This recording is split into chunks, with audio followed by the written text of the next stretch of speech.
कुंज बिहारी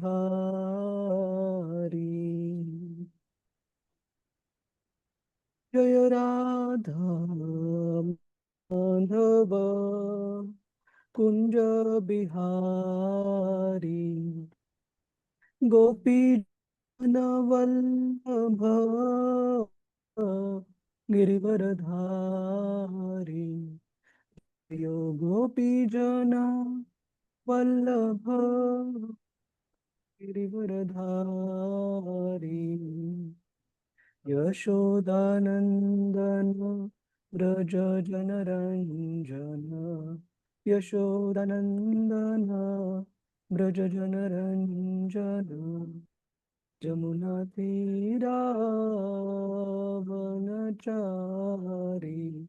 जमुनातीरावनचारी जय राधा माधव कुंज बिहारी जय राधा माधव कुंज बिहारी श्री कृष्ण चैतन्य प्रभु Nityananda Shri Advaita Gadadhar श्रीवासदि गौरभक्तवृंदा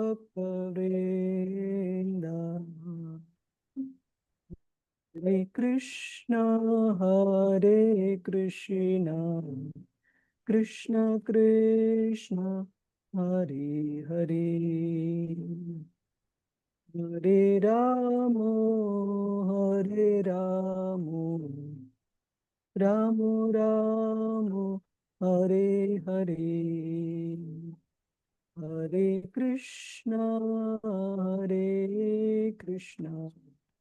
Krishna Krishna Hare Hare Hare Ram Ram Ram Hare Hare Hare Krishna Krishna Krishna Hare Hare Hare Hare Ram Hare Ram Rama, Ram Hare Hare Hare जय राधा गोविंद राधा गोविंद श्री राधे जय गौरानिताय गौरानिताय गौरानिताय जय गौरानिताय जय जय प्रभुपाद प्रभुपाद प्रभुपाद जय गुरुदेव गुरुदेव गुरुदेव हरिनाम संकीर्तन की जय श्रील प्रभुपाद की जय गुरु महाराज जी की जय ओम नमो भगवते वासुदेवाय ओम नमो भगवते वासुदेवाय ओम नमो भगवते वासुदेवाय नारायणं नमस्कृत्य नरं चैव नरोत्तमं देवीं सरस्वतीं व्यासं ततो जयमुदीरये नष्टप्रायेषु अभद्रेषु नित्यं भागवत सेवया भगवतीरुत्तमश्लोके भक्तिर्भवति नैष्टिकी कृष्णाय वासुदेवाय देवकीनन्दनाय च नन्दगोपकुमाराय गोविन्दाय नमो नमः ॐ अज्ञानतिमिरन्धस्य ज्ञानाञ्जनशलाकया चक्षुरुन्मिलितं येन तस्मै श्रीगुरवे नमः। श्रीचैतन्यमनोभीष्टं स्थापितं येन भूतले स्वयं रूपकदा मह्यं ददाति स्वपदान्तिकम्। वन्देऽहं श्रीगुरो श्रीयुतापदकमलं श्रीगुरोन् वैष्णवांश्च श्रीरूपं सागरजातां सहगना रघुनाथान्वितं तं सजीवं साद्वैतं सावधूतं परिजनसहितं कृष्णचैतन्यदेवं श्रीराधा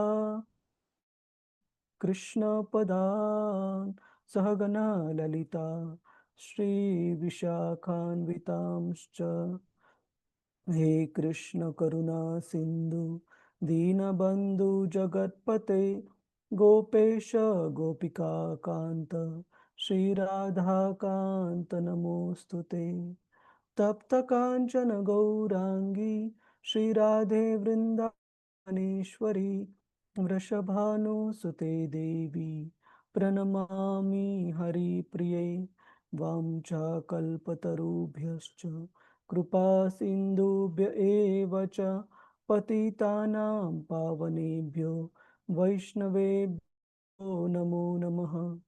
नमः ॐ विष्णुपदाय कृष्णप्रेष्ठाय भूतले श्रीमते भक्तिवेदान्त स्वामी इति नामिने नमस्ते सरस्वते देवे गौरवाणी प्रचारिणे निर्विशेष शून्यवादी पाश्चात्यदेशतारिणे जय श्रीकृष्ण चैतन्य प्रभु नित्यानंद श्री अद्वैत गदाधर श्रीवास आदि गौर भक्त वृंद हरे कृष्ण कृष्ण कृष्ण हरे हरे हरे राम राम राम हरे हरे। हरे कृष्ण प्रभुजी तरी सर्वांचं हरे स्वागत आहे। कृष्ण. हरे कृष्ण। आजच्या श्रीमद भागवतम चर्चेमध्ये तर आपण मागच्या वेळेस पाहत होतो की कशा प्रकारे शौनकादी ऋषी मुनींच्या विनंतीनंतर सूत गोस्वामींना की आपण कृष्ण कथा अजून पुढे विस्तारामध्ये सांगा आणि हरी कथोदर कहा त्या पण कथा सांगा ज्यांचा निष्कर्ष भगवंतांच्या लीलांमध्ये निघतो। तर त्यानंतर सूत गोस्वामी पुढे बोलण्यासाठी सुरू करत आहेत आणि विशेषतः ते महाराज परीक्षित यांनी विचारलेल्या त्या प्रश्नांबद्दल सांगत आहेत शुकदेव गोस्वामींना, ज्याच्यामध्ये भगवंतांच्या सृजन लीलेबद्दल सृजन लीला म्हणजे हा ब्रह्मांड, हे ब्रह्मांड कशा प्रकारे बनवण्यात आलेले आहे त्या सृजन लीलेबद्दल ऐकण्यासाठी परीक्षित महाराज हे उत्सुक आहेत। आणि कशामुळे उत्सुक आहेत? कारण ही जी सृजन प्रक्रिया आहे ती व्यवस्थित समजून घेतल्याने भगवंत कशा प्रकारे महान आहेत हे व्यक्तीला कळतं। आणि भगवद्गीतेमध्ये श्रील प्रभुपादजी खूप सुंदर तात्पर्य लिहितात। श्लोक क्रमांक 7 आणि अध्याय क्रमांक 10 10.7 श्रील प्रभुपाद लिहितात की कशा प्रकारे भगवंत हे महान आहेत हे जेवढं आवश्यक आहे प्रत्येक व्यक्तीला कळणं, त्याचप्रमाणे हे पण आवश्यक आहे की भगवंत कशा प्रकारे महान आहेत। कारण ज्या वेळेस व्यक्तीला हे कळतं की भगवंत कशा प्रकारे महान आहेत त्यावेळेसच तो दृढ निश्चयाने भगवंतांच्या भक्तीमध्ये जोडल्या जाऊ शकतो आणि त्यावेळेसच त्याची चांगल्या प्रकारे प्रगती होऊ शकते। जो व्यक्ती भगवंतांना भावनिक स्तरावर आश्रय घेतो, तो भावनिक स्तर त्याच्या जीवनामध्ये कोणताही विपरीत परिस्थिती आल्यानंतर तो विश्वास ढळू शकतो। त्याच्यामुळे शास्त्र सांगतं की आपलं जी भक्ती आहे ती भावनिक स्तरावर न राहता भगवंतांच्या व्यवस्थित प्रकारे माहिती असण्यावर, भगवंतांच्या आणि भक्तीच्या ज्ञानाच्या आधारावर असणं आवश्यक आहे.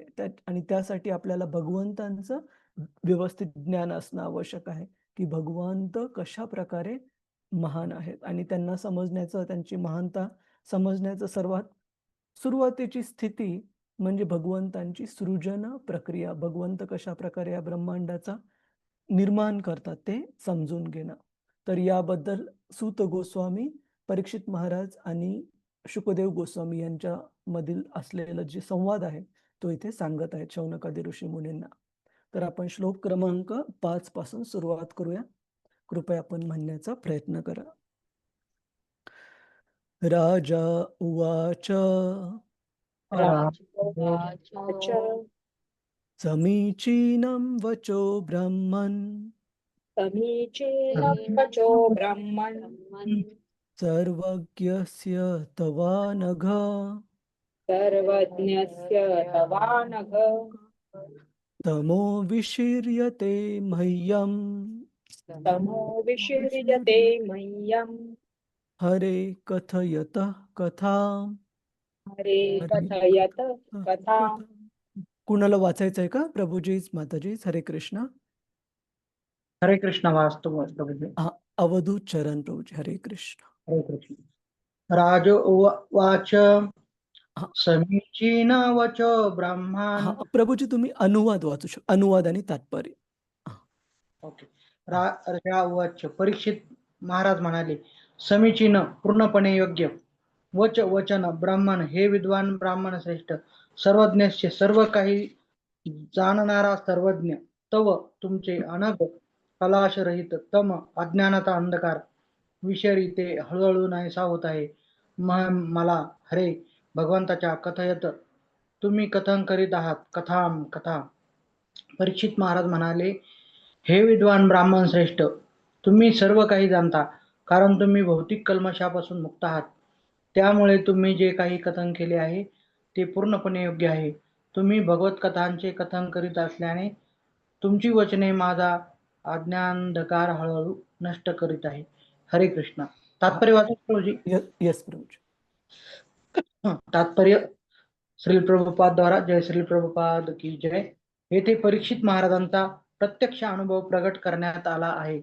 तो असे उघड करतो की जेव्हा एखादा प्रामाणिक भक्त भौतिकतेच्या स्पर्शही नसलेल्या निर्दोष व्यक्तीकडून श्रीकृष्णांच्या दिव्य कथांचे श्रवण करतो, तेव्हा त्या कथा एका रसायनाप्रमाणे कार्य करतात.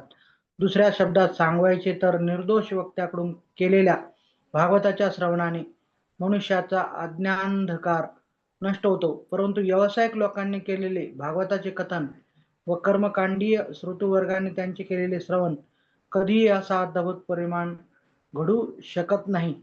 भगवत कथांचे भक्ती भावाने केलेले श्रवण हे काही साधारण गोष्टी ऐकण्यासारखे नव्हे. म्हणूनच प्रामाणिक श्रोत्याला अशा श्रवणाचा परिणाम हा त्याच्या हृदयातील अज्ञानंधकार हळूहळू नष्ट होण्याचे जाणवेल. यस्य देवो परा भक्तिर्यथा देवे तथा गुरो तस्यैते कथितार्था प्रकाशन्ते महात्मनः. श्वेताश्वतरोपनिषद 6.23. एखाद्या भुकेलेल्या मनुष्याला भोजन दिले जाते तेव्हा तो भुकेची तुष्टी व भोजनाचा आनंद एकाच वेळी अनुभवतो. म्हणून त्याला प्रत्यक्षात भोजन दिले गेले किंवा नाही हे विचारावे लागत नाही. भागवताच्या श्रवणाची खरी परीक्षा म्हणजे मनुष्याला त्यापासून सकारात्मक प्रबुद्धता मिळायला हवी. हरे कृष्ण प्रभू. हरे कृष्ण. धन्यवाद प्रभुजी. श्रील प्रभुपाद की जय. तर इथे श्रीमद भागवतम श्रवण कशा प्रकारे करायला पाहिजे त्याचं प्रमाण दिलेलं आहे, की श्रीमद भागवतम हे अशा व्यक्तीकडून श्रवण नाही करायला पाहिजे जे की व्यावसायिक उद्देशासाठी म्हणजे श्रीमद भागवताचं कथन हे आपल्या उदरनिर्वाहाचं साधन म्हणून जे वक्ते करत आहेत, अशा व्यावसायिक वक्त्यांकडून श्रीमद भागवताचं श्रवण केल्याने त्याचा पूर्ण लाभ आपल्याला प्राप्त होणार नाही. त्याच्यामुळे जे भगवंतांच्या महान भक्तीमध्ये, गुरु परंपरेमध्ये चालत आलेले जे भगवंतांचे भक्त आहेत, त्यांच्याकडून श्रीमद भागवताचं श्रवण करायला पाहिजे. आणि त्याच प्रकारे श्रीमद भागवताचं श्रवण करण्यासाठी श्रोत्याची मानसिकता काय असली पाहिजे? श्रोत्याची मानसिकता ही नसली पाहिजे, की पुण्य प्राप्त करण्यासाठी किंवा पापांपासून मुक्ती प्राप्त करण्यासाठी, यासाठी आपल्याला श्रीमद भागवत नाही शिकायचंय. आपल्याला श्रीमद भागवत शिकायचं आहे आपल्या हृदयशुद्धी करण्यासाठी, जेणेकरून भगवंतांच्या भक्तीमध्ये आपल्याला प्रगती प्राप्त व्हावी. तर हे जे प्रमाण आहे, ते जर पालन केलं, तर त्या अशा श्रीमद भागवताच्या श्रवणाचा जो परिणाम आहे, भागवत स्वतः सांगतं, पहिल्या स्कंदामध्ये 2ऱ्या अध्यायामध्ये श्लोक आहे, नष्टप्रायेषु अभद्रेषु. आपण एकदा हा श्लोक पाहू.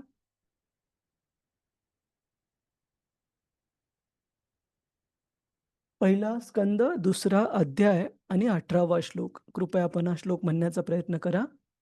नष्टप्रायेषु अभद्रेषु नष्टप्रायेषु अभद्रेषु नित्यं भागवत सेवया नित्यं भागवत सेवया भगवती उत्तम श्लोके भगवती उत्तमश्लोके भक्तिर्भवति नैष्टिकी.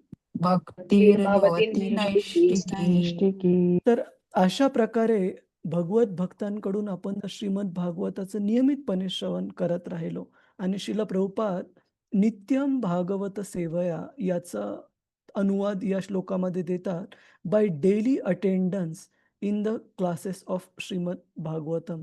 म्हणजे श्रील प्रभुपाद सांगतात की नियमितपणे किमान आपण भागवत क्लास जरी अटेंड नाही करू शकलो, तर किमान वैयक्तिक जीवनामध्ये तरी रोज वाचणं हे खूप क्रमप्राप्त आहे. आणि अशा प्रकारे जर आपण श्रीमद भागवत याचा नित्य अभ्यास करत राहिलो, तर भागवत सांगतं की काय होईल, जे काही आपल्या हृदयामध्ये अभद्र म्हणजे भगवंतांच्या भक्तीसाठी अनुकूल नाही अशा गोष्टी, अनर्थ वगैरे अशा गोष्टी ज्या आहेत, त्या हळू दूर होतील. आणि दूर झाल्यानंतर काय होईल, भगवती उत्तम श्लोके भक्तिर्भवति नैष्टिकी.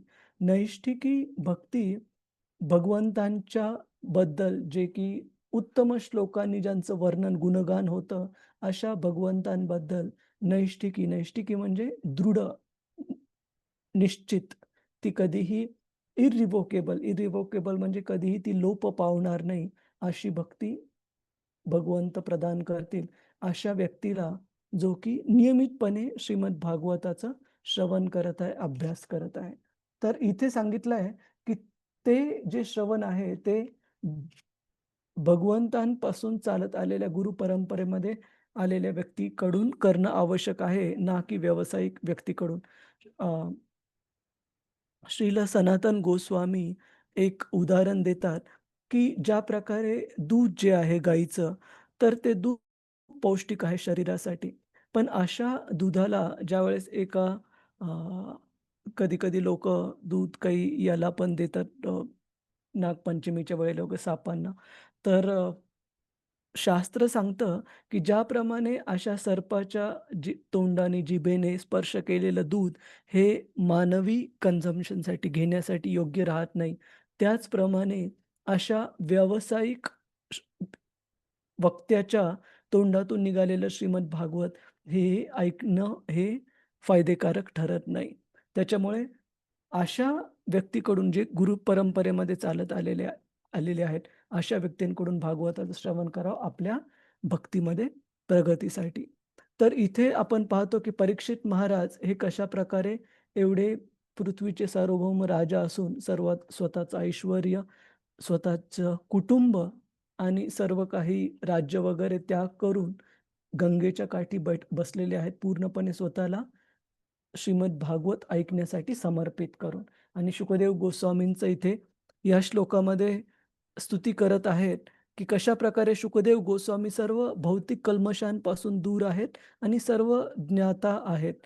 त्याच्यामुळे भागवताचं श्रवण त्यांच्याकडून ऐकण्याची परीक्षित महाराजांची इच्छा आहे, ज्याच्यामुळे ते म्हणत आहेत, की अज्ञान अंधकार हळूहळू नष्ट होत आहे. आपण पुढे जाऊ. कुणाचा काही प्रश्न आहे का प्रभुजीज, माताजीज, की भागवत कुणाकडून ऐकायला पाहिजे, कुणाकडून नाही ऐकायला पाहिजे, का नाही ऐकायला पाहिजे, आणि जर व्यवस्थित सांगितल्याप्रमाणे, शास्त्रात सांगितल्याप्रमाणे जर आपण श्रीमद भागवताचा नियमितपणे स्वीकार केला, अभ्यासाच्या माध्यमातून, श्रवणाच्या माध्यमातून, तर त्याचा काय परिणाम प्राप्त होतो. सगळ्यांना क्लिअर आहे? प्रभुजीज, माताजी, हरे कृष्ण. यस हो प्रभूजी, समजला प्रभूजी. ठीक ठीक आहे, आपण पुढे जाऊ. श्लोक क्रमांक 6. भूय एव विवित्सामि भूय एव विवित्सामि भगवान् आत्ममायया भगवान् भगवान् आत्ममायया यथेदं सृजते विश्वं यथेदं सृजते विश्वं दुर्विभाव्यम् अधीश्वरै. दुर्विभव्यम् अधीश्वरै. अधीश्वरै. हरे कृष्ण. क्षितिजा माताजी. हरे कृष्ण. सादर प्रणाम प्रभूजी. धन्यवाद. श्रीला प्रभुपाद की जय. भगवंत आपल्या व्यक्तिगत शक्तींद्वारे श्रेष्ठ देवतांसाठी देखील अचिंत्य अशा दृश्य जगताची निर्मिती कशी करतात हे तुमच्याकडून जाणून घेण्याची मला इच्छा आहे. तात्पर्य, प्रत्येक जिज्ञासू मनात या दृश्य जगताच्या निर्मितीविषयीचा महत्वाचा प्रश्न उद्भवतोच, आणि म्हणूनच भगवंतांच्या लीला आपल्या आध्यात्मिक गुरूंकडून जाणून घेण्यास उत्सुक असणाऱ्या परीक्षित महाराजांच्या बाबतीत अशी जिज्ञासा अस्वाभाविक नाही. प्रत्येक अज्ञात वस्तूविषयी माहिती मिळवण्यासाठी एखाद्या विद्वान व्यक्तीला प्रश्न विचारणे आवश्यक आहे. विश्वाच्या निर्मितीचा प्रश्न हा देखील योग्य व्यक्तीकडे विचारणा करण्यासारखाच एक आहे. म्हणूनच शुकदेव गोस्वामी विषयी येथे सांगितल्याप्रमाणे आध्यात्मिक गुरु हा सर्वज्ञ असला पाहिजे. अशा रीतीने शिष्याला अज्ञात असलेल्या भगवंतांविषयीच्या सर्व पृच्छा एका अधिकृत आध्यात्मिक गुरुला करता येतात, आणि याचे प्रत्यक्ष उदाहरण म्हणजे परीक्षित महाराज होत. तथापि अस्तित्वातील सर्व वस्तू भगवंतांच्या शक्तीद्वारे निर्माण होतात हे परीक्षित महाराजांना पूर्वीच माहिती होते. भागवताच्या प्रारंभीच आपणही हे जाणले आहे. जन्मादस्य यतः. म्हणून परीक्षित महाराजांना सृजन प्रक्रिया जाणून घ्यायची होती. सृजनाचे उत्पत्ती स्थान त्यांना ज्ञात होते.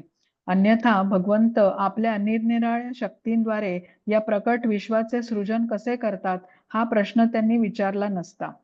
विश्वाची निर्मिती आपोआपच झालेली नसून तिच्या मागे एक निर्माता आहे, हे सामान्य मनुष्यही जाणतो. प्रत्यक्ष जगात कोणतीही गोष्ट आपोआपच घडल्याचा आपणास अनुभव नाही. सृजनशक्ती ही स्वतंत्र असून विद्युत शक्तीप्रमाणे आपोआप कार्य करते असे मूर्ख लोक म्हणतात. परंतु बुद्धिमान मनुष्य जाणतो की विद्युत शक्ती सुद्धा स्थानिक वीज घरात एखादा तज्ञ अभियंता निर्माण करतो, आणि अशा रीतीने ती शक्ती तेथे असणाऱ्या अभियंत्याच्या देखरेखीखाली सर्वत्र वितरित केली जाते. सृष्टी निर्मिती संबंधातील भगवंतांच्या देखरेखीचा भगवद्गीतेत सुद्धा 9.10 उल्लेख आला आहे, आणि तेथे स्पष्टच सांगितले आहे की भौतिक शक्ती ही भगवंतांच्या अनेकविध शक्तींचे एक प्रकटीकरण आहे. परास्य शक्तीर विविधैव श्रूयते. विद्युत परमाणूंच्या अव्यक्त क्रिया पाहून किंवा विद्युत शक्तीचे इतर अनेक अद्भुत परिणाम पाहून एखादा अननुभवी मुलगा आश्चर्यचकित होत असेल, परंतु एक अनुभवी मनुष्य जाणतो की अशा क्रियांमागे अंततः एका मनुष्याचाच हात असतो. त्याचप्रमाणे जगातील अनेक तथाकथित तत्वज्ञानी व विद्वान मानसिक तर्काच्या आधारे सृष्टीची निर्मिती निराकारापासून झाली आहे हे सिद्ध करण्यासाठी अनेक सिद्धांत प्रस्तुत करीत असतील. परंतु एक बुद्धिमान भगवत भक्त भगवद्गीतेचा अभ्यास करून जाणू शकतो की वीज घरात वीज निर्मिती करण्यामागे ज्याप्रमाणे रहिवासी अभियंत्याचा हात असतो, त्याचप्रमाणे या निर्मितीमागे भगवंतांचा हात आहे. विद्वान संशोधक प्रत्येक गोष्टीचे कारण आणि परिणाम शोधतो, परंतु ब्रह्मदेव, शिव, इंद्र यासारखे विद्वान संशोधक आणि इतर देवता सुद्धा भगवंतांची अद्भुत सृजन शक्ती पाहून कधी कधी अचंबित होतात. तर मग क्षुल्लक गोष्टी हाताळणाऱ्या भौतिक क्षुद्र विद्वानांची काय कथा? ब्रह्मांडातील विविध ग्रहलोकांवर राहण्याच्या परिस्थितीत फरक असल्याने आणि एक ग्रहलोक हा दुसऱ्यापेक्षा श्रेष्ठ असल्याने तेथे वास करणाऱ्या जीवांच्या मेंदूची क्षमताही निरनिराळी असते.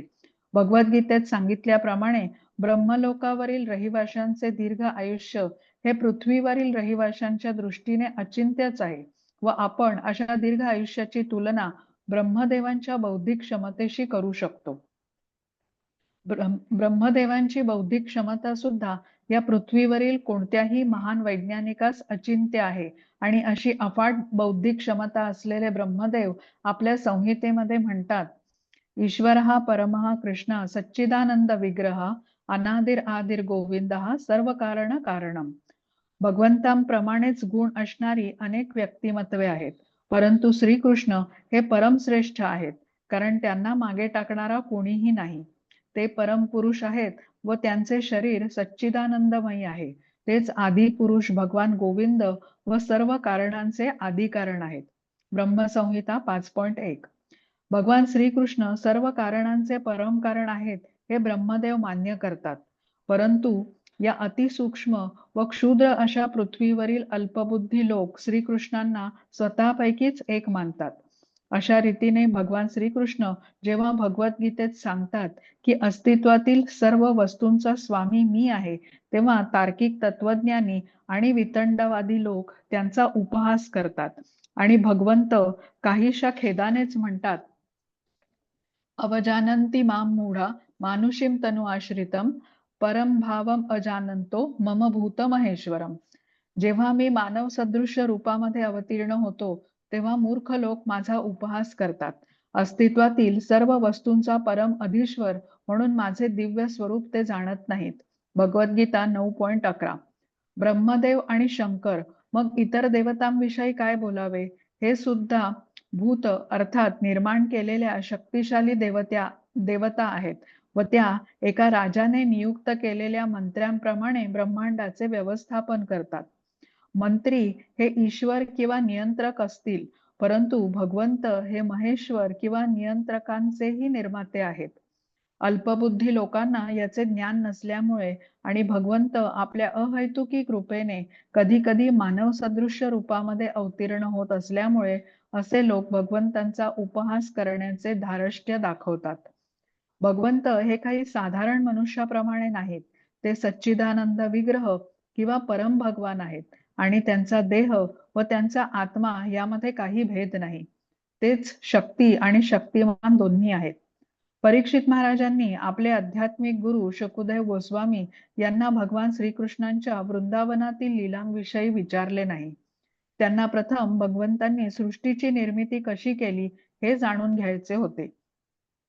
परीक्षित महाराजांनी भगवंतांच्या प्रत्यक्ष लीलाच ऐकाव्यात असे शुकदेव गोस्वामींनीही सांगितले नाही. वेळ अगदी थोडा होता आणि सामान्यतः व्यावसायिक कथाकार करतात त्याप्रमाणे स्वाभाविकच शुकदेव गोस्वामींनीही संपूर्ण विषयाचे संक्षिप्त वर्णन म्हणून सरळ 10व्या स्कंदातच प्रवेश केला असता.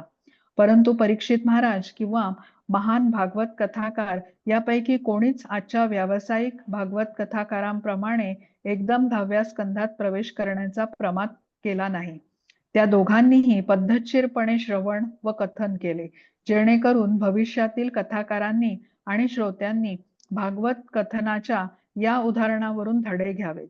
जे लोक भगवंतांच्या बहिरंग शक्तीच्या नियंत्रणाखाली आहेत किंवा दुसऱ्या शब्दात सांगायचे तर जे या भौतिक जगात आहेत, त्यांनी भगवंतांच्या मार्गदर्शनाखाली त्यांची बहिरंग शक्ती कसे कार्य करते हे सर्वप्रथम जाणून घेणे आवश्यक आहे. त्यानंतरच त्यांनी अंतरंग शक्तीच्या क्रियांमध्ये प्रवेश करावा. भौतिकवादी लोक बहुधा श्रीकृष्णांची बहिरंग शक्ती असणाऱ्या दुर्गादेवीचे उपासक असतात, परंतु ती त्यांची केवळ छायाशक्तीच आहे हे त्यांना माहिती नसते. भगवद्गीतेत 9.10 सांगितल्याप्रमाणे तिच्या आश्चर्यकारक घडामोडींच्या पाठीमागे भगवंतांचे मार्गदर्शन असते. ब्रह्मसंहितेतही निश्चितपणे सांगितले आहे की दुर्गा शक्ती ही श्री गोविंदांच्या मार्गदर्शनाखाली कार्य करते आणि त्यांच्या अनुमतीविना ती गवताचे पातेही हलवू शकत नाही. म्हणून नवसाधकाने भगवंतांच्या अंतरंगा शक्तीने प्रकट केलेल्या दिव्य लीलांच्या स्तरावर एकदम उडी मारण्यापूर्वी भगवंत कसे महान आहेत हे त्यांच्या सृजन प्रक्रियेविषयी प्रश्न विचारून जाणून घ्यावे. चैतन्य चरितामृतातही सृजन शक्ती आणि त्यामागील भगवंतांचा हात याचे विवरण आहे. श्रीकृष्ण कसे महान आहेत या ज्ञानाकडे दुर्लक्ष केल्याने होणाऱ्या पतनापासून नवसाधकांनी अत्यंत सावध राहावे असा इशारा चैतन्य चरितामृताच्या लेखकांनी नवसाधकांना दिला आहे. भगवान श्रीकृष्णांची महानता जाणल्यावरच मनुष्य त्यांच्यावर दृढ विश्वास ठेवू शकतो. अन्यथा सर्वसाधारण लोकांप्रमाणेच समाजाचे मोठे मोठे पुढारीही भगवान श्रीकृष्णांना अनेक देवतांपैकीच एक ऐतिहासिक महापुरुष किंवा केवळ एक कल्पनाच समजण्याची चूक करतील. श्रीकृष्णांच्या वृंदावन द्वारकेतील दिव्य लीला या प्रगत आध्यात्मिक तंत्रामध्ये पूर्वीच योग्यता प्राप्त केलेल्या व्यक्तींसाठीच आस्वाद्य आहेत. सामान्य मनुष्यालाही परीक्षित महाराजांप्रमाणेच सेवा आणि जिज्ञासेच्या क्रमिक प्रक्रियेने अशा स्तराची प्राप्ती करता येईल. हरे कृष्ण. श्रीला प्रभुपाद की जय. हरे कृष्ण. धन्यवाद माताजी. तर इथे थोडंसं मोठं तात्पर्य आहे. तर आपण पाहतो की कशा प्रकारे भागवत सांगते की परीक्षित महाराजांनी भगवंतांच्या वृंदावन लीलांविषयी लगेच विचारलं नाही शुकदेव गोस्वामींना. त्यांनी भगवंतांच्या सृजन लीलांबद्दल वर्णन करण्यासाठी सर्वात पहिल्यांदा विनंती केली. का? श्रील प्रभुपादजी त्याचं कारण सांगतात की भगवद्गीतेमध्ये आपण पाहतो 7व्या अध्यायाच्या सुरुवातीला भगवंतांच्या 2 प्रकारच्या ज्या शक्ती आहेत त्यांचं वर्णन आहे. बहिरंग शक्ती आणि अंतरंग शक्ती. तर भगवंत कृष्ण सांगतात की कशा प्रकारे पृथ्वी, वायू, जल, अग्नी आणि आकाश हे जे 5 घटक आहेत ते कसे त्यांच्या बहिरंग शक्तीपासून बनलेले आहेत आणि त्यापासून कशा प्रकारे या सृष्टीची निर्मिती होते. आणि त्यानंतर सांगतात की ह्या बहिरंग शक्तीच्याही पलीकडे भगवंतांची जी अंतरंग शक्ती आहे त्याचं विस्तृत रूप म्हणजे जीव. आपण एकदा ते श्लोक पाहू. श्रीमद भगवद्गीता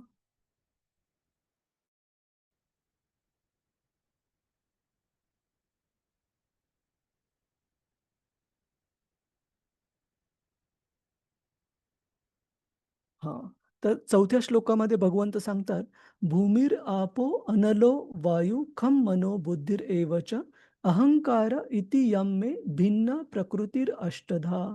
की भगवंतांची जी बहिरंग शक्ती आहे त्या बहिरंग शक्तीचं रूप म्हणजे भौतिक घटक जसं पृथ्वी, वायू, जल, अग्नी, आकाश, मन, बुद्धी, अहंकार हे 8 भगवंतांचे जे बहिरंग शक्ती आहे त्या शक्तीचे विस्तृत रूप आहे. आणि याच्या पुढच्या श्लोकामध्ये भगवंत सांगतात की अपरेयम इतस्त्व अन्यम. की अपरे या बहिरंग शक्तीच्याही पलीकडे अन्य प्रकृती दुसरी एक भगवंतांची शक्ती आहे.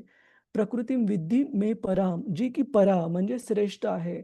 आणि जीव जे आहेत ते ह्या अंतरंग शक्तीचे जे की बहिरंग शक्तीपेक्षा श्रेष्ठ आहे त्याचे विस्तृत रूप आहे.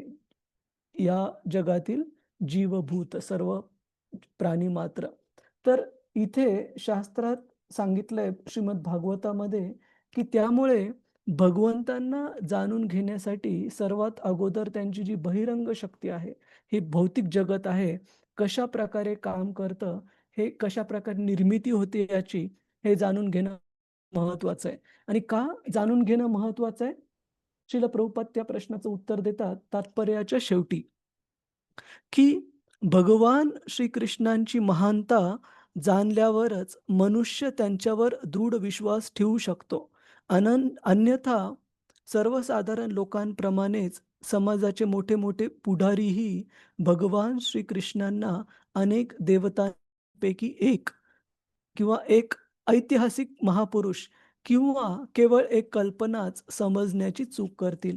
नाहीतर सामान्य मनुष्य जो भगवंतांचं स्तर जाणत नाही तो काय विचार करतो की ठीक आहे भगवंतांनी 16,108 राण्यांसोबत लग्न केलं किंवा 16,000 किंवा खूप साऱ्या असंख्य गोपींसमवेत भगवंतांनी रासलीला केली, तर मी पण त्याचप्रमाणे या भौतिक जगात उपभोग घेण्याचा प्रयत्न करू शकतो. पण असे मूर्ख व्यक्ती ज्यांना की भगवंतांचा स्तर माहीत नाही, ते हे जाणत नाहीत, की भगवंतांनी 7 दिवस गोवर्धन पण उचलला होता. भगवंतांचे जे विस्तार रूप आहेत तमोगुणातील शिवजी, त्या शिवजींनी स्वतः हलाहल विषाचं प्राशन पण केलं होतं. या गोष्टी असे लोक त्यांच्या सोयीप्रमाणे विसरून जातात, भगवंत महान कशाप्रकारे आहेत आणि ते भगवंतांनी केलेल्या लीलांचं जे कॉपिंग किंवा अनुकरण जे आहे, ते करण्याचा प्रयत्न करतात. त्याच्यामुळे हे सांगितलंय, की भगवंत महान कसे आहेत, हे समजण्यासाठी सर्वात अगोदर त्यांच्या बहिरंग शक्तीला म्हणजे या भौतिक जगातले जे घटक शक्ती आहेत, त्या भगवंतांच्या कशा काम करतात, हे जाणून घेणं खूप खूप महत्त्वाचं आहे. आणि तात्पर्याच्या सुरुवातीला श्रील प्रभुपादजी सांगतात, की कोणत्याही सामान्य मनुष्यासाठी भगवंतांबद्दल, भगवंतांच्या सृष्टीबद्दल जाणून घेण्याची उत्सुकता ही स्वाभाविक आहे. जसं की मला लक्षात आहे, की आमची मुलगी जी की आता टीनेजर आहे, ती ज्यावेळेस खूप छोटी होती, ज्यावेळेस बोलायला वगैरे शिकली 2 वर्षाची, 3 वर्षाची असताना अनेक प्रश्न कधी थांबायचे नाहीत तिचे, की हे असं काय असतं? ते तसं का असतं? आपण लहान मुलं खूप साऱ्या वेळेस प्रश्न विचारताना आपण पाहतो. तर त्यावेळेस कधी-कधी गमतीमध्ये मी तिला प्रश्नावली म्हणायचो. कारण एका प्रश्नाचं उत्तर दिलं, की लगेच दुसरा प्रश्न तयार असायचा. तर शास्त्र सांगतं, की एका साधारण जीवासाठी त्याच प्रकारे भगवंताबद्दल जाणून घेणं, भगवंतांची सृष्टी याच्याबद्दल जिज्ञासा असणं हे स्वाभाविक आहे. त्याच्यामध्ये गैर काही नाहीये. पण ही हे हे जे ज्ञान आहे भगवंतांच्या सृजन शक्तीबद्दलचं ज्ञान, हे आपण योग्य स्रोताकडून म्हणजे शास्त्रामधून प्राप्त करणं आवश्यक आहे. आणि अशा प्रकारे ज्यावेळेस भगवंतांना जाणून मध्ये, भगवंतांच्या ज्ञानामध्ये आपण स्थिर होऊ, त्याच वेळेस आपण भगवंत कशाप्रकारे त्यांच्या ज्या वृंदावन लीला आहेत, त्या कशा असामान्य आहेत, हे आपण समजून घेऊ बरोबररित्या. नाहीतर जे भौतिकवादी व्यक्ती आहेत, जे की भगवंतांना अवजानन्ति माम मूढा, की जे मूर्ख व्यक्ती भगवंतांना एक साधारण व्यक्ती समजतात, त्याच प्रकारे आपण पण ती चूक करू, जर आपल्याला भगवंतांच्या बद्दल योग्य माहिती नाहीये तर.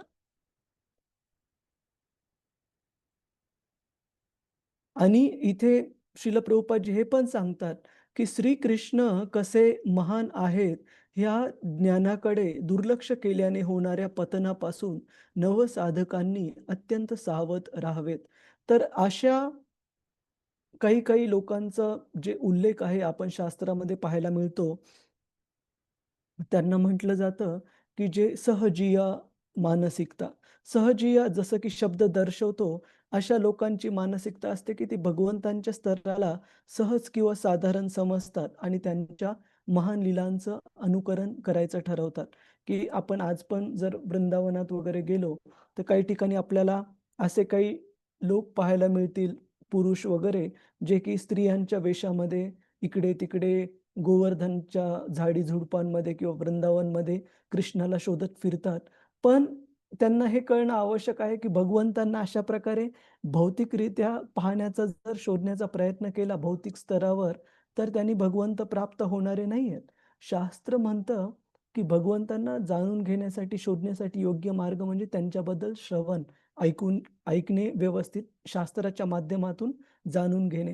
तर ही जी सहजीय मानसिकता आहे, स्वतःला भक्तीच्या श्रेष्ठ स्तरावर नसताना पण भगवंतांच्या जे श्रेष्ठ शुद्ध भगवत भक्त आहेत, त्यांच्या स्तरावर समजणं आणि भगवंतांना एक साधारण व्यक्ती समजणं, शास्त्र सांगतं, की या सहजीय मानसिकतेपासून आपण खूप सावध असलं पाहिजे. आणि आपण भगवंतांना step by step structured way म्हणजे आपण स्ट्रक्चर्डला मराठीमध्ये काय म्हणतो? क्रमाक्रमाने भगवंतांना व्यवस्थित शास्त्रात सांगितल्याप्रमाणे जाणून घेणं आवश्यक आहे. कशा प्रकारे त्यांची बहिरंग शक्ती काम करते, कशा प्रकारे त्यांची अंतरंग शक्ती काम करते, कशा प्रकारे ह्या सृष्टीचा निर्माण होतो, जीव हे कशा प्रकारे कार्यरत होतात सृष्टीमध्ये, ह्या सर्वांचा वर्णन जे आहे ते शास्त्रामधून जाणून घेणं आवश्यक आहे. सर्वांना क्लिअर आहे? प्रभुजी माताजी, तात्पर्य थोडंसं मोठं आहे, पण तुम्ही कन्फ्यूज होऊ नका. कुणाला जर कोणता मुद्दा कळालेला नसेल, तर आपण तो पुन्हा सांगण्याचा प्रयत्न करूया. हरे कृष्ण. क्लिअर आहे सर्वांना की का भगवंतांच्या सृजन शक्तीबद्दल जाणून घेणं का महत्वाचं आहे? आणि जे आदर्श भक्त आहेत परीक्षित सारखे, ते भगवंतांच्या या बहिरंग शक्तीबद्दल कशा प्रकारे आधी जाणून घेतात उत्सुकतेने, त्यानंतर भगवंतांच्या वृंदावन लीला ऐकतात.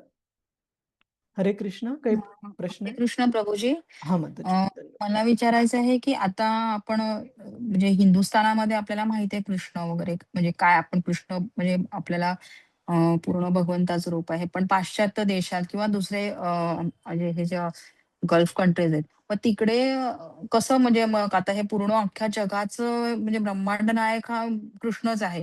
मग ती लोक कसं सांगतात म्हणजे मग आपण तर कृष्णाच्या रूपात बघतो. मग ते कोणते मग ते काय सांगतात की मूळ रूप जे आहे म्हणजे आदिपुरुष जो एक आहे जो या जगाचा तो ते कोणत्या रूपात त्यांना मग हे करतात डिफाईन करतात? खूप चांगला प्रश्न आहे की जे सनातन धर्माचं पालन करत नाहीत, त्या वेगवेगळ्या समूहांमध्ये पण आपण पाहतो वेगवेगळ्या प्रकारची शास्त्र आहेत किंवा वेगवेगळ्या प्रकारे भगवंतांची सेवा करण्याची किंवा भक्ती करण्याचे वेगवेगळे विधी सांगितलेले आहेत. तर ते भगवंतांना प्रकारे जाणतात. याच्यावर भगवद्गीतेमध्ये खूप विस्तृतरित्या वर्णन आहे. विशेषतः अध्याय क्रमांक 9 मध्ये, ज्यामध्ये भगवंत सांगतात की वेगवेगळ्या विश्वासाच्या माध्यमातून भगवंतांना जाणणारे व्यक्ती किंवा वेगवेगळे देवी देवतांची पण उपासना करणारे व्यक्ती, या व्यक्तींबद्दल म्हणजे जे भगवंतांना एकतर अव्यक्त रूपामध्ये जाणून घेण्याचा प्रयत्न करतात, जसं की आपण काही धर्मांमध्ये पाहतो या पृथ्वी तलावरील, किंवा जे लोक वेगवेगळ्या देवी देवतांची पण उपासना करतात, भगवंत सांगतात की ते अप्रत्यक्षरित्या भगवंतांनाच जाणून घेत आहेत. म्हणजे जसं की आपण नेहमी उदाहरण देतो, एखाद्या विद्यार्थ्याच्या गणित समजून घेण्याच्या अवस्थेवरून त्याला गणित शिकवलं जातं.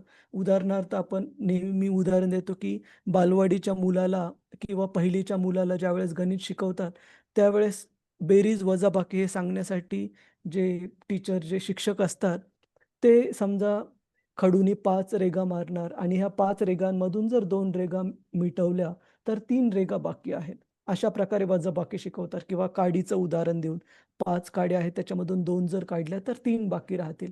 परंतु ते सुरुवातीलाच हे सांगण्याचा प्रयत्न करत नाहीत, की 2 मधून पण 3 वजा करता येऊ शकतात. 2 - 3 इज -1. पण ते लगेच सांगितलं जात नाही. त्याच प्रकारे ह्या वेगवेगळ्या जे ग्रंथ म्हणा किंवा मार्ग आहेत भगवंतांना जाणण्याचे, त्या स्तरावरील लोकांसाठी किंवा समूहासाठी त्या कार्यकाळामध्ये, जसं की ख्रिश्चनिटीचा जो उगम आहे, तो अराउंड 2000 ते 2200 वर्षांपूर्वीचा मानला जातो. त्याचप्रमाणे मोहम्मद पैगंबर यांनी इस्लाम धर्माची जी शिकवण दिली, ती अराउंड 1300 ते 1500 वर्षांपूर्वी त्याचा उगम मानला जातो. तर सनातन धर्म हा काही आत्ता उगम झालेला नाहीये. त्याआधी पण सनातन धर्माची शिकवण उपलब्ध होती. परंतु या समूहातील लोकांचं हे प्र हे ज्ञान प्राप्त करण्याची जी पात्रता होती, ती अजून त्या स्तराला नव्हती. आपण पाहतो येशू ख्रिस्तांच्या जीवनामध्ये पण हे काही-काही स्टेटमेंट सापडतात, की त्यांना काही वेळेस लोकांना चमत्कार दाखवावे लागले, की कोणत्या खूप जास्त दुर्गम, दुर्धर आजाराने ग्रस्त असलेल्या व्यक्तींना पुन्हा स्वास्थ्य प्राप्त करून देणे, अशा प्रकारचे. का? कारण त्या बाहेरच्या चमत्कारांवरूनच लोकांची त्यांच्यावर श्रद्धा जागृत झाली आणि त्यानंतर त्यांना ज्या स्वरूपामध्ये भक्ती स्वीकारू शकतील, त्या स्वरूपामध्ये त्यांनी दिली. त्याच्यामुळे आपण पाहतो की येशू ख्रिस्तांनी पण त्यांच्या अनुयायांबद्दल सांगितलेलं की मला तुम्हाला देण्यासाठी अजून खूप सारं आहे, परंतु तुमची त्या स्तरावर प्राप्त करण्याची अजून पात्रता नाहीये. याच आणि काही त्यांनी सांगितलेले जे उपदेश, उदाहरणार्थ आपण येशू ख्रिस्तांच्या शिकवणीमध्ये की सांगितलं गेलेलं आहे की कशाप्रकारे मनुष्यांनी किमान स्वतःच्या कुटुंबातील ज्या स्वतःची माता किंवा मुलगी किंवा बहीण या व्यक्ती संबंध ठेवू नये. तर आपण विचार करू की ह्या तर गोष्टी निश्चित माहिती आहेत सामान्य एका सिव्हिलाइज्ड म्हणजे एका जागरूक नागरिकाला ह्या मूलभूत गोष्टींचं ज्ञान तर बिलकुल असायला पाहिजे. परंतु त्यावेळेस काही जे लोकं प्राण्यांसारखं राहत होते, त्यांना किमान मनुष्य स्तरावर आणणं त्यावेळेस आवश्यक होतं. तर तुमच्या प्रश्नाचं उत्तर आहे की आजच्या अस्तित्वात असणाऱ्या मार्गांपैकी काही जे मार्ग आहेत, मी धर्म हा शब्द वापरत नाहीये का? कारण शास्त्रात सांगितलंय की धर्म हा प्रत्येक जीवाचा एकच आहे. जीवेर स्वरूप होय कृष्णेर नित्यदास. भगवंतांची सेवा करणं, त्यांना जाणून घेणं. परंतु त्या भगवंतांना जाणून घेण्याचे जे वेगवेगळे मार्ग आहेत, पंथ आहेत, तर काही पंथांमध्ये भगवंतांच्या अव्यक्त रूपाचं उपासना केली जाते. जिथं असं सांगितलं जातं, की भगवंतांचं जे अस्तित्व आहे, ते की एक ऊर्जेच्या स्रोताच्या स्वरूपामध्ये आहे. तर आपण भागवतात जाणतो दुसऱ्या अध्यायामध्ये पहिल्या स्कंदाच्या, की भगवंतांच्या अव्यक्त रूपाला जाणणं हे प्राथमिक स्तर आहे भगवंतांना जाणण्याचा. ब्रह्मेती परमात्मेती भगवान इति शब्दते. त्याचप्रमाणे दुसरे काही जे पंथ आहेत, त्या ठिकाणी जे भगवंतांना सेवा करण्याचे अप्रत्यक्ष मार्ग आहेत. जसं की आपण ऐकतो मानव सेवा ही माधव सेवा किंवा अ, द किंवा बाकीच्या प्राण्यांच्या प्रती दाखवण्यात येणारी जी कंपॅशन, जी दया आहे, त्याला पण भगवत सेवेचा एक मार्ग सांगितला जातो. पण शास्त्र सांगतं, की भगवंतांना उपासना करण्याचे हे अप्रत्यक्ष म्हणजे प्राथमिक स्तरावरचे अप्रत्यक्ष मार्ग आहेत.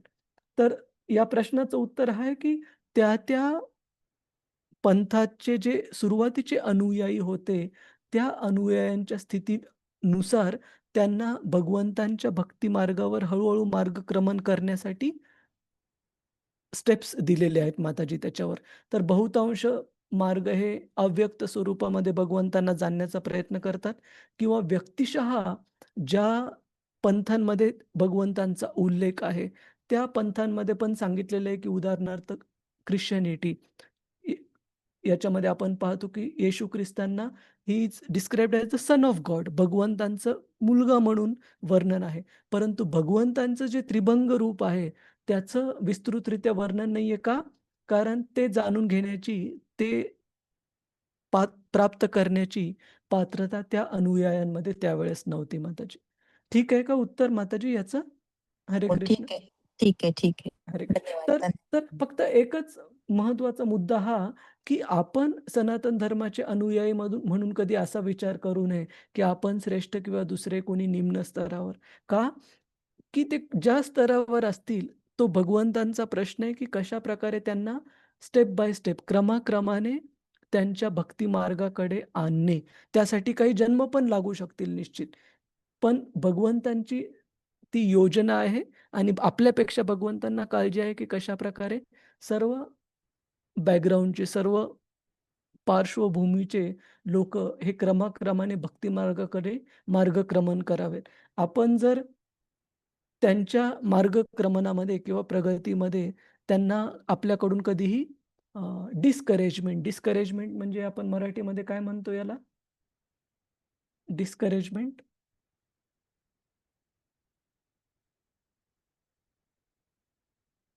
हरे कृष्ण कुणाला माहिती का? की त्यांना हतोत्साहित हतोत्साहित हतोत्साहित कधी करायला नाही पाहिजे. का? कारण जसं की बालवाडीच्या मुलाला आत्ता जरी त्याला एवढंच माहिती असेल, की 5 उणे 2 म्हणजे 3 काही हरकत नाही. हळू जसा तो वरच्या वर्गात जाईल त्याला जे रिव्हर्स आहे 2 उणे 5 हे पण शिकवलं जाईल. ठीक आहे. क्लिअर आहे प्रभुजीच, माताजीच, हरे कृष्ण, की आजचे जे काही वेगवेगळे पंथ आहेत, मार्ग आहेत, ते का अस्तित्वात आहेत आणि कशा प्रकारे भगवंतांच्या योजनेचा भाग आहेत की सर्व प्राणी मात्रांना भक्ती मार्गाचं ज्ञान प्राप्त व्हावं क्रमशः त्यांच्या पात्रतेनुसार. अजून कुणाचा काही प्रश्न आहे का प्रभूजीज माताजीज? हरे कृष्ण. ठीक आहे, आपण 7वा श्लोक आणि आता जस्ट 8 वाजता म्हणजे येणाऱ्या 6 मिनिटांमध्ये अजून एक सेशन आहे भक्ती वैभवचा. तर मला पाहू द्या की हा जर श्लोक थोडा मोठा असेल, माझ्या मते थोडासा वेळ लागू शकतो यासाठी. तर आपण पुढच्या वेळेला श्लोक क्रमांक 7 पासून सुरुवात करूया उद्या सकाळी. चालेल का प्रभूजीज माताजीज? हरे कृष्ण. उद्या सकाळी किती हो वाजता? हो चालेल. हरे कृष्ण. उद्या सकाळी 10 वाजता प्रभूजी. चालेल चालेल. ठीक आहे. हरे कृष्ण. भक्तिवैभव मध्ये काय भागवतामध्ये असतं का प्रभूजी? हा भागवतमच आहे, पण त्याच्यामध्ये ना थोडंसं अजून स्ट्रक्चर्ड, म्हणजे त्याच्यात प्रत्येक अध्यायाच्या युनिट टेस्ट होतात. त्यानंतर काही उपस्थिती आवश्यक आहे आणि त्या परीक्षा पण क्लिअर करणं आवश्यक आहे. Open book, close book.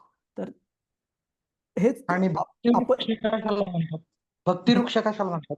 भक्तिवृक्ष हा कॉंग्रिगेशन बिल्डिंग, म्हणजे भक्ती समूहासाठी हळूहळू कृष्ण भावनेचं त्यांचं ज्ञान आणि आचरण ह्या दोन्हीमध्ये प्रगतीसाठी असलेला वीकली प्रोग्राम आहे, आठवड्यातला रेग्युलर. आणि भक्तिशास्त्री, भक्ती वैभव हे ना सर्टिफिकेट कोर्स आहेत. म्हणजे जर आपल्याला आपलं ज्ञान हे क्वांटिफाय करायचं आहे, म्हणजे आपण पात्र आहोत का नाही. तर आपण सध्या गणित शिकत आहोत, परंतु जर आपल्याला सांगायचं की 10वीच्या स्तरावरचं गणित मला माहिती आहे, तर काय करावं लागेल? मला ती 10वीच्या स्तरावरची परीक्षा द्यावी लागेल किंवा 12वीच्या स्तरावरची परीक्षा द्यावी लागेल. त्याच प्रकारे भक्तिशास्त्री, भक्तिवैभव या अभ्यासक्रमांमध्ये क्वांटिफाईड नॉलेज, म्हणजे त्या स्तरावरचा अभ्यास केल्यानंतर त्याचं इव्हॅल्युएशन पण होतं प्रभूजी माताजी. हो चालेल चालेल प्रभूजी. ओके? हरे हरे कृष्ण. कृष्ण. हरे हरे कृष्ण. कृष्ण. दंडवत प्रणाम. हरे कृष्ण. खूप खूप धन्यवाद आपल्या सर्वांचा. वांछा कल्पतरुभ्यश्च कृपा सिंधुभ्य एव च पतितानां पावनेभ्यो वैष्णवेभ्यो नमो नमः. अनंत कोटि वैष्णव वृंद की जय. वैष्णव ठाकुर की जय. श्रील प्रभुपाद की जय. हरे कृष्ण. हरे कृष्ण प्रभुजी. दंडवत प्रणाम. हरे कृष्ण. हरे कृष्ण. सादर प्रणाम प्रभूजी. हरे कृष्ण. धन्यवाद.